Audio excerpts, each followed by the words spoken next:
नहमदुहु व नसल्ली अला रसूलिल करीम। दोस्तों, साथियों, आज चंद दोस्त इकट्ठे हुए तो बात हो रही थी, जैसे आपके यहाँ हर वक्त हर महफ़िल के अंदर, कि यार ये क्या है, पाकिस्तान किधर जा रहा है, लोगों की रोटी पूरी क्यों नहीं हो रही, क्यों इतनी तंगी है, महंगाई इतनी क्यों बढ़ गई। हालांकि वज़ीर-ए-आज़म पाकिस्तान खान साहब फरमा रहे थे कि गंदम की रिकॉर्ड फसल हुई है हमारे यहाँ, लेकिन फिर भी गंदम बाहर से मंगवाई जा रही है, घी के अज्जा बाहर से आ रहे हैं, चीनी खुद कफ़ील होने के बावजूद बाहर से आ रही है। तो क्या वजह है, इतनी बेबरकती क्यों है? क्या अल्लाह पाक की रहमत रूठ गई? तो भाई मुख्तलिफ़ लोगों के मुख्तलिफ़ तबसरे थे। एक तबसरा मैंने भी उनको कर दिया।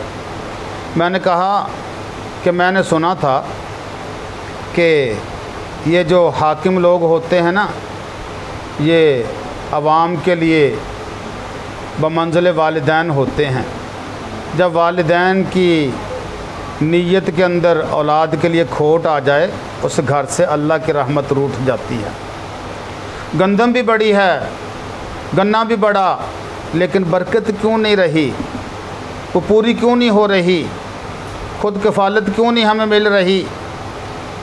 तो वो एक वाक़या पड़ा था कहीं कि एक दिन बादशाह अपने वज़ीर से कहने लगा कि यार हम ज़रा बाहर जाते हैं सैर करने जंगलात के अंदर, तो देखते हैं कि लोगों का गुज़र बसर कैसे हो रहा है।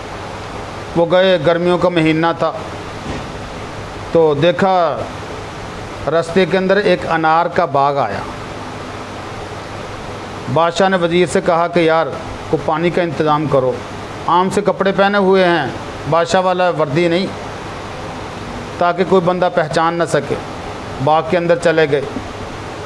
बाग वाले से कहने लगे, ओ अल्लाह के बंदे, मुसाफिर हैं, प्यास लगी है, पानी पिला दो।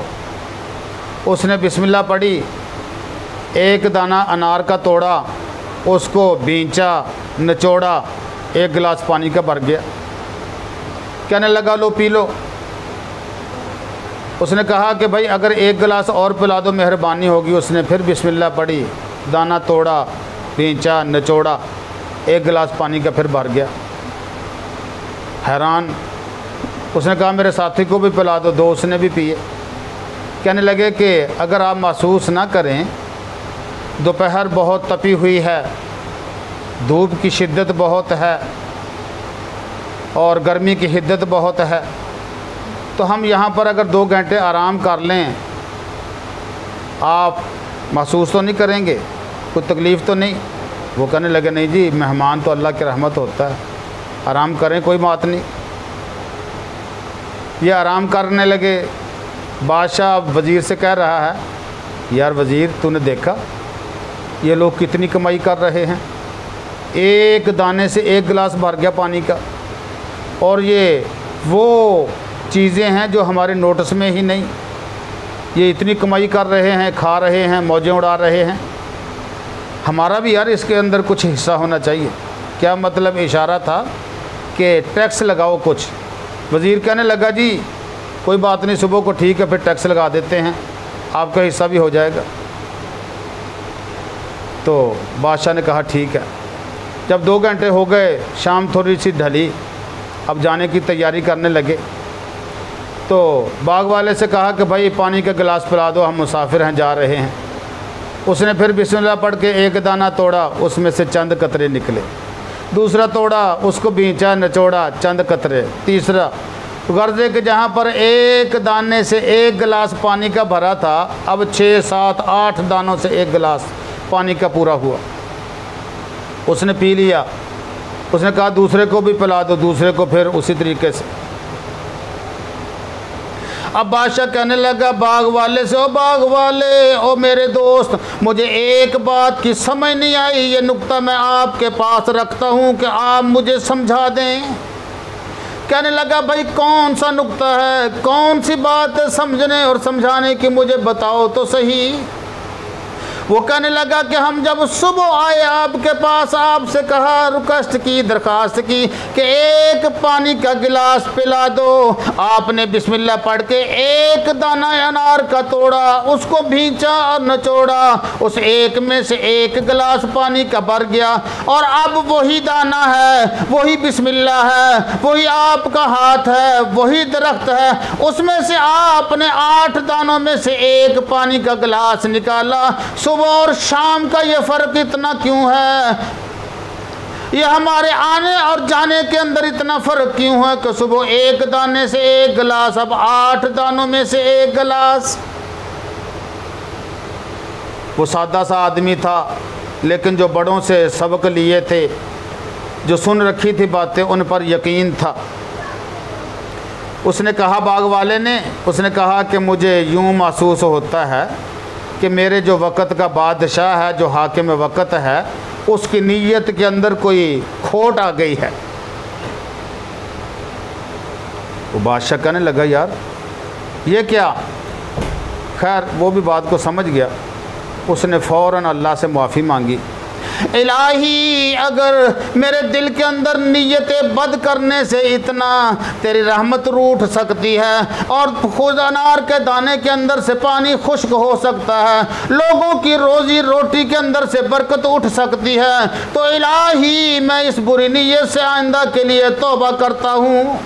ये लोग अपनी करते हैं, अपनी करते हैं, अपना खाते हैं, अपना पीते हैं, अपनी मेहनत और जिद्दोजहद का फल पाते हैं। मैं कौन होता हूँ इनके अंदर नीयत बद रखने वाला, इनके माल के अंदर चोरी की नज़र करने वाला।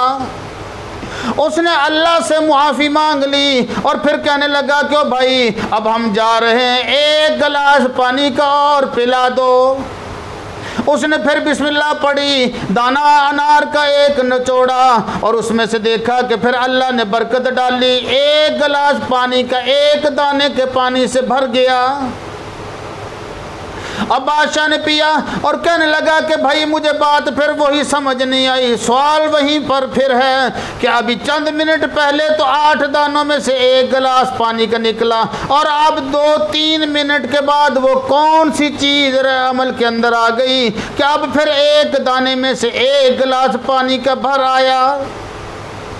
वो बाग वाला कहने लगा कि अब मुमकिन है कि मेरे हाकिम ने उसकी नीयत के अंदर जो फतूर आया था, जो खोट आई थी रियाया के माल के बारे में, उसने अल्लाह से तौबा कर ली होगी और अल्लाह ने उसको माफ़ कर दिया होगा। कहने लगा यार बात तो ठीक है। अपने वज़ीर से कहने लगा कि मैंने वो जो नीयत की थी ना कि सुबह को नोटिफिकेशन जारी करेंगे टैक्स लगाने का अनार पर, वो वापस लेता हूँ। देखो अभी हमने टैक्स लगाया नहीं था, नीयत की थी कि अल्लाह की रहमत रूठ गई मेरे गलत इरादे से, और जब मैंने इरादा बदला तो अल्लाह की रहमत फिर आ गई है।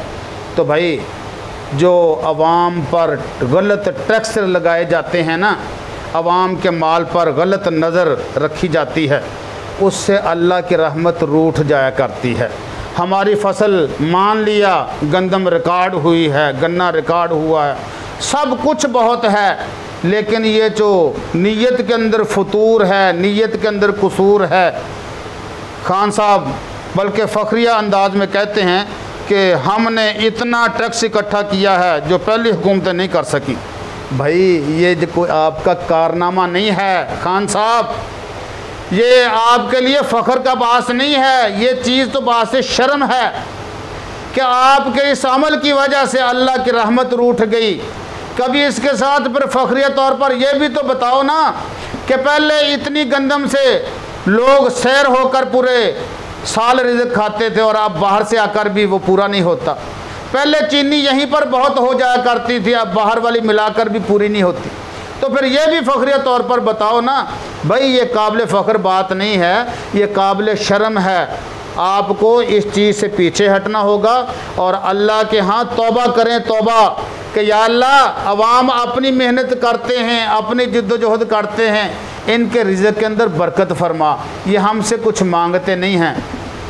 तो भाई जब तक आप अल्लाह के हुजूर सरबसजूद होकर गिड़गिड़ाकर अल्लाह से माफ़ी नहीं मांगेंगे, उस वक्त तक इन चीज़ों के अंदर बरकत पैदा नहीं होगी। व आखिर दावाना अनिल हम्दुलिल्लाहि रब्बिल आलमीन।